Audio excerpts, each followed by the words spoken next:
Voices to Hear. Hello, welcome to Voices to Hear podcast.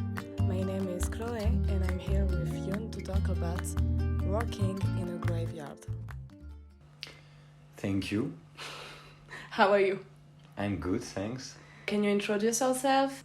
Yes, so I'm Youen, I'm 25, and now I'm volunteer in Skopje, but in the past years I managed to work for a couple of holiday time during the summer in a graveyard in my hometown in France. And I'm here to answer all the questions you can have about a job in a graveyard. Okay, nice. So, to start, how did you find this work? Actually, I didn't find it. The work found me because I was working during the summertime, so I can earn a bit money for my studies. And I was working in a supermarket for 3 weeks, and I received a call while I was working there, and they offered me a job. It was a call from the municipality, and they offered me to work for them as an agent to clean the cemetery of the main cemetery of the municipality. And at the beginning I was really surprised. I didn't really expect nor the offer nor this specific work. I wasn't even imagining there was people. Obviously there is, but I never thought about that before. So at the beginning I declined, and then I called them back and I said that I was interested because in between I was thinking that it should be at least better than just putting yogurts over again in a supermarket. For sure. Okay, nice. So you were not working alone there? No, so we were working in a team. Okay. There's different teams, so in my hometown there was 6 different graveyards, and I think 4 of them had a settled team. Okay. And 2 of them had no teams, and we had to go there sometimes to clean them, but because they were smaller, no one was permanently working there. I was in the biggest, that was 9 hectares, so it's a lot. There was 6,000 graves. Really? Oh my god. Yeah. So, and we were, I think, 9 people the first year I worked there. That's it. And that was also the place with the storage, all the machines and Okay. things we need for the cleanup. So you were working in the team of 9 people? Okay. Yes. And so what were the profiles of these people? They were young, like you, or older? No, actually, I was an outsider from them because I met people with different backgrounds. I was the only student passing by. Most of them had no higher education, nor bachelor, nor they didn't go to university. Okay. Some of them were working there since a long time, like dozens, even 20 years maybe for one of them. And little specific detail, I was there's different jobs that you can do. Actually, you're part of the same team. We had 2 superiors and one the big boss of the service of the graveyards. And among us, the workers, I was just an agent cutting grass and making the place clean. Most of my colleagues were grave diggers. And so grave diggers is In our imagination, it's the one that is digging the grave. In France nowadays, they're not doing that anymore. So now who is doing that? It's the private sector.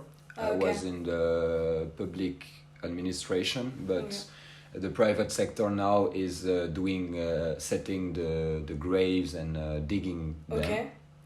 But still, the grave diggers, as they are still called, still have to deal with dead corpses.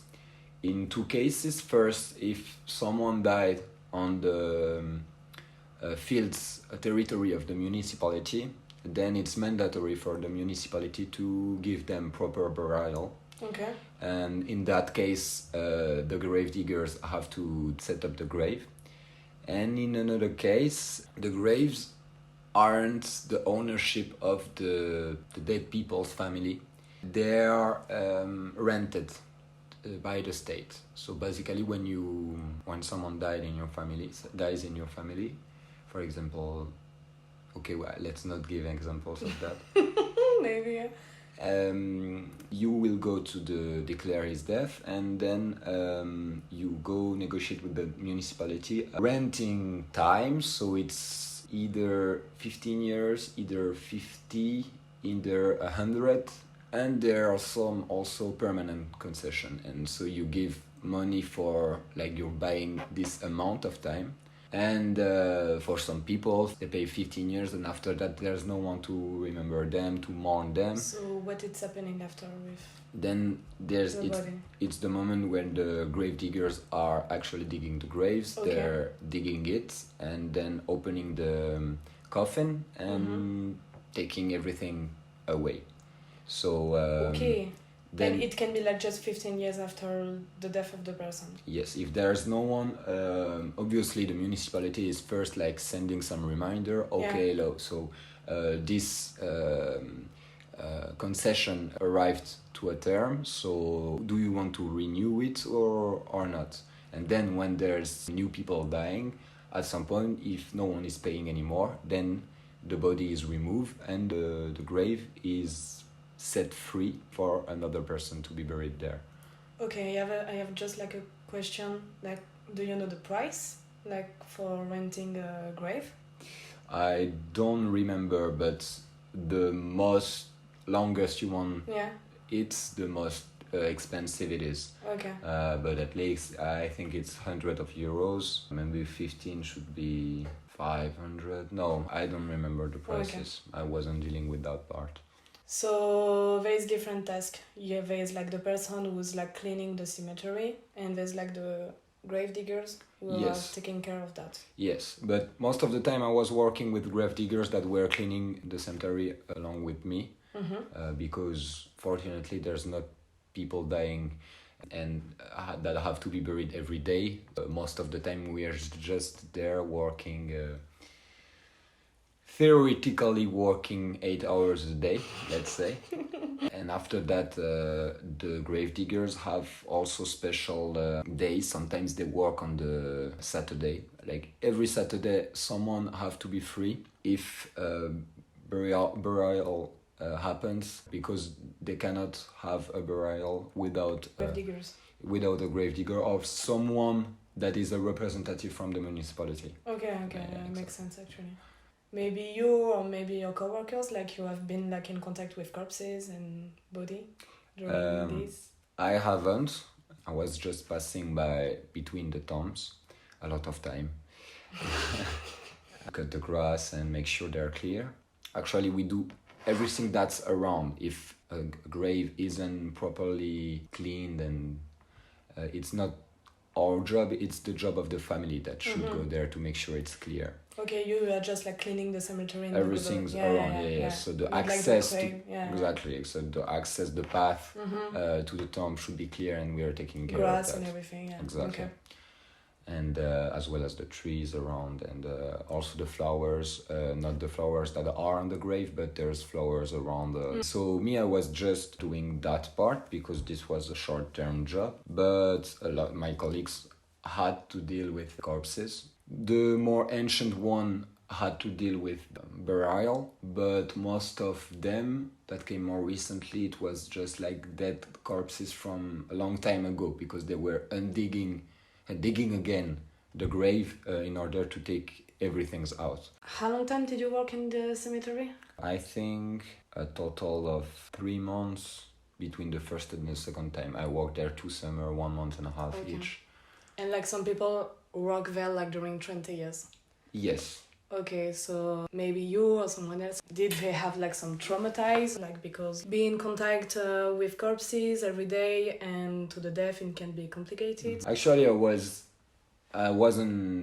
expecting like some moment to be awkward or a bit, but after the few first days, you don't see any like, this is a place when you're working, when you're actually like cutting grass, and so at the very beginning it's a bit weird to be between tombs, but after days and days, like, you just know who is living where, not living but resting. Yeah. And it's kind of regular, you have it around you, but I didn't have any contact with dead corpses, or like the only sad things were actually the people coming by that were, I must say, far more polite than in the supermarket I used to work before, because that thing was also important. You get recognition for your job, like for people it's important that there are some people taking care of a place like that when they mourn, when they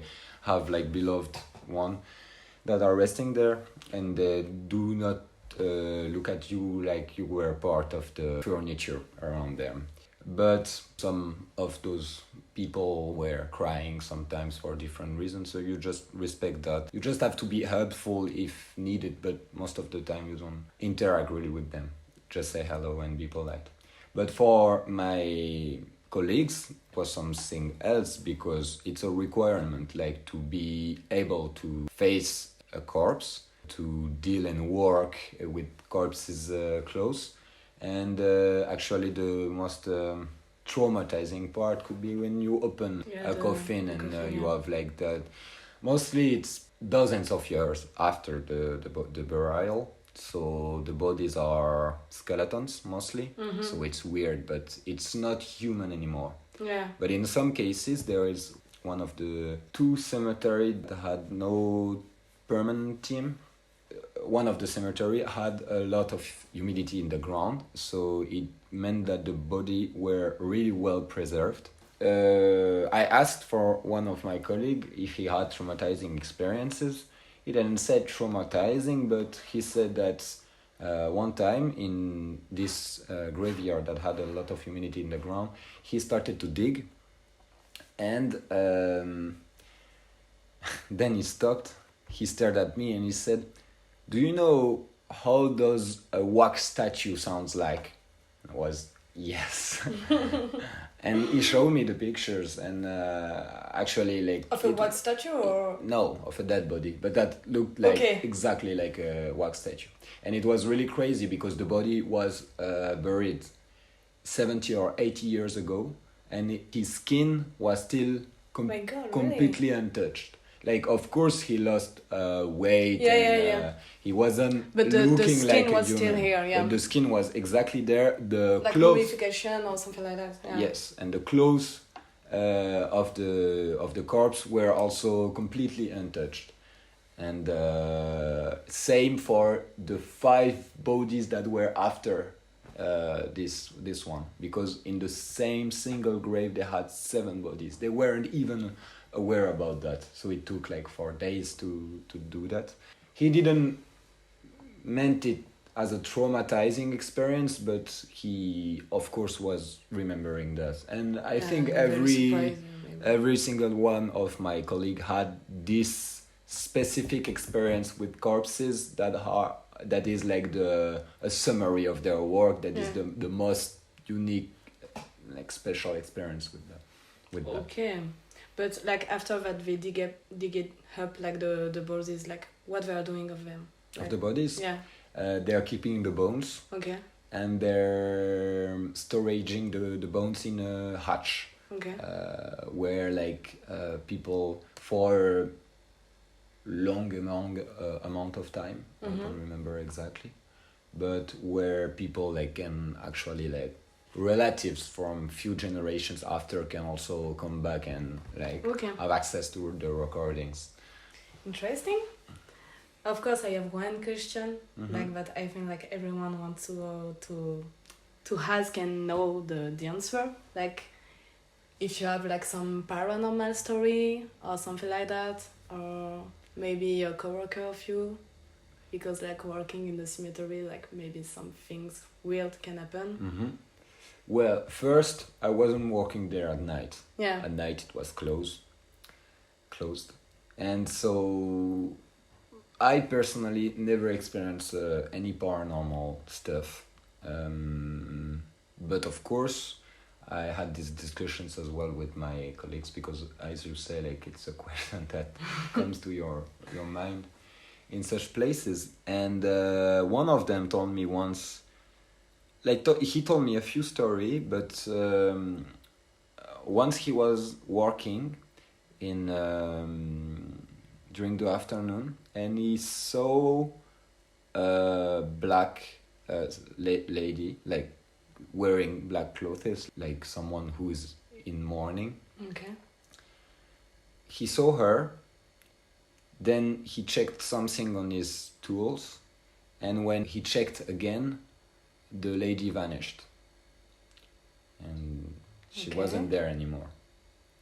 So, but he was 100% sure that it happened. You saw like this. There's no evidence. Goosebumps. There's no proof. Yeah, but this is not the first time. Sometimes some people also shared me that they had a feeling to be observed. Yeah, observed. Yeah. Yeah. Not alone. Like someone was just okay. Exactly, and or someone also like popping eyes at some point, and then you don't know like why he's like this person moved for really like too fast for a human being. So in 2 moments when you stare at them, or yes, stuff like that were bit weird, like, and you cannot find an explanation. Yes, but there could be a scientific explanation. Yeah. But it could be also like something else that we don't know about. And that we cannot. Okay. Also, there were non-paranormal stories, but there's apparently people that enjoy to go to cemeteries at night because they found sometimes stuff in. So you have these graves that had small hatch on them, like small chapels. And they found needles, for example, inside. So yeah, they are junkies maybe going there to have drugs. They also found condoms because there's people that find romantic to have sex on the cemetery at night. Obviously, that wouldn't be my first kink, but okay. And sometimes they even found a bag that was stolen in the street that a thief just took away from someone and throw it in the cemetery. In order to get it later. But there was my colleagues there, so they just like took the bag back to the lady. Yeah. It's good that we are talking about thief because I had like another question. Have you ever come into contact with stories of grave robbery, like still in the grave?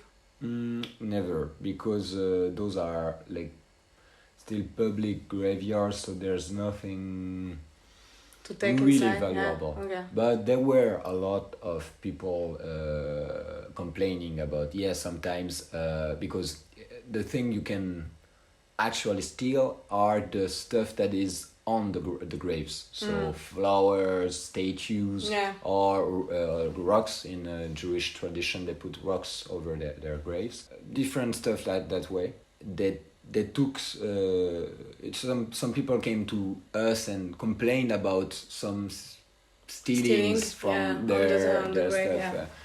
And sometimes it's really sad. It's an old lady starting to cry because someone is just stealing pieces from the love she have for her lost husband, so it's really sad. But also something that need to be mentioned when we're cleaning the graveyard, especially some graveyards that are small ones and that we have to go there and like rush the cleaning because we cannot afford just to go there every time. It's always a lot to go there to be ready, etc., etc. And so sometimes we are also using not vacuum cleaners, but machines that are doing the reverse of the vacuum. Okay, I know what you mean for the leaves. Exactly. Yeah. Because first we are going there, we are clearing everything, and then we are using those in order to chase everything away, so it's cleaner. And sometimes it happened that,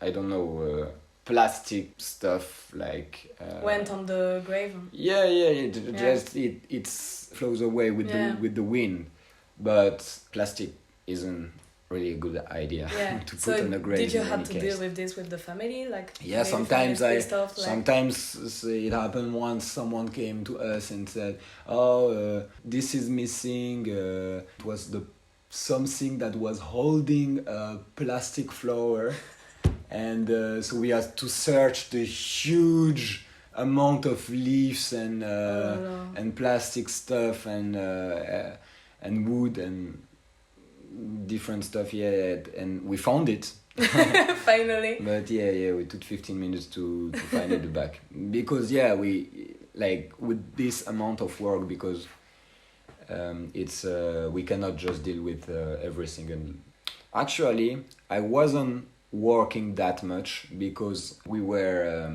taking our time, let's say.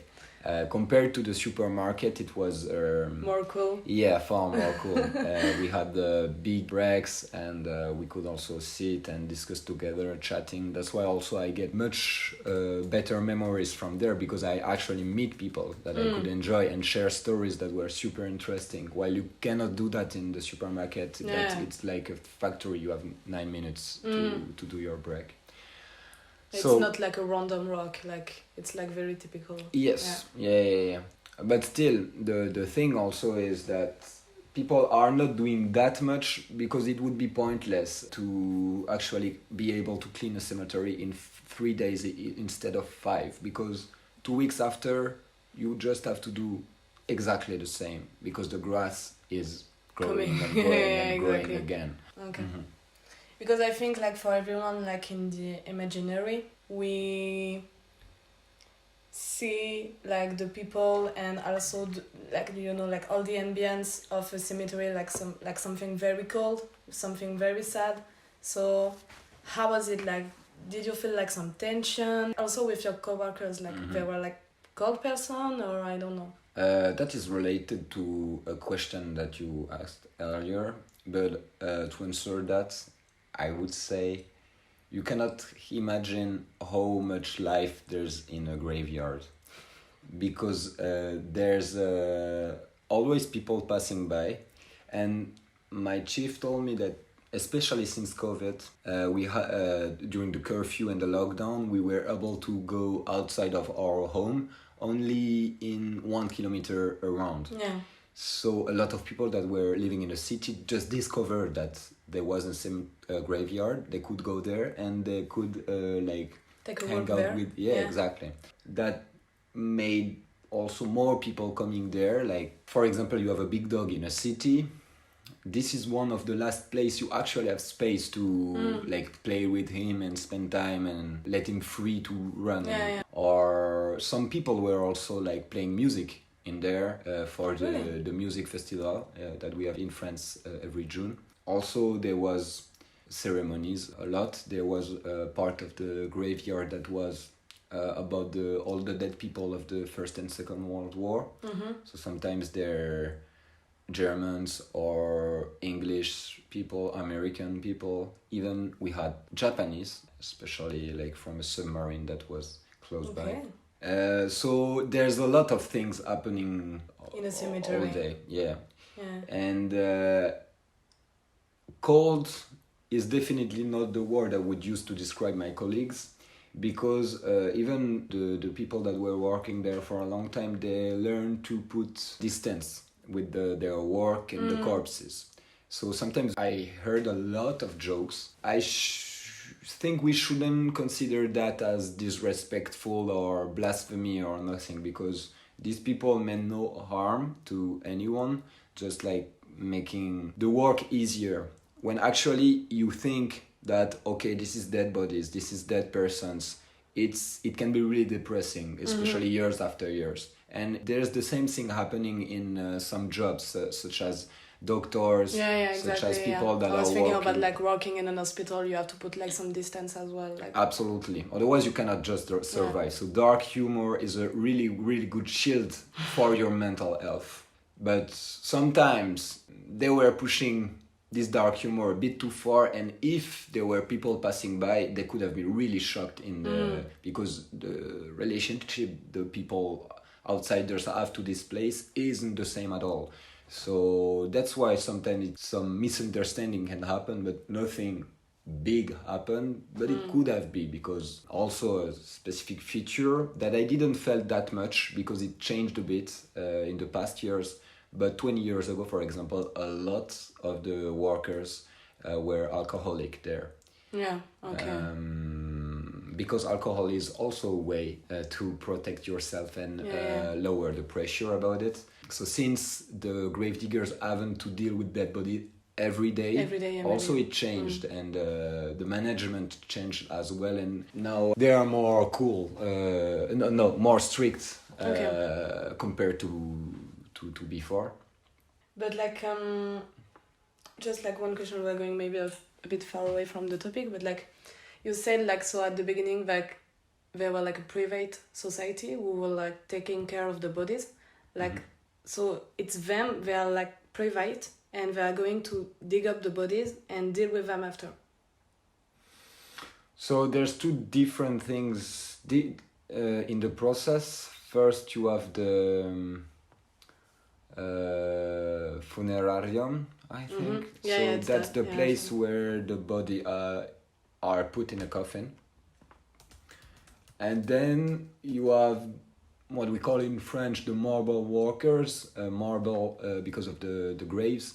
Those are the ones who were at the beginning just producing the materials working the materials to produce graves with. Now those are both private companies.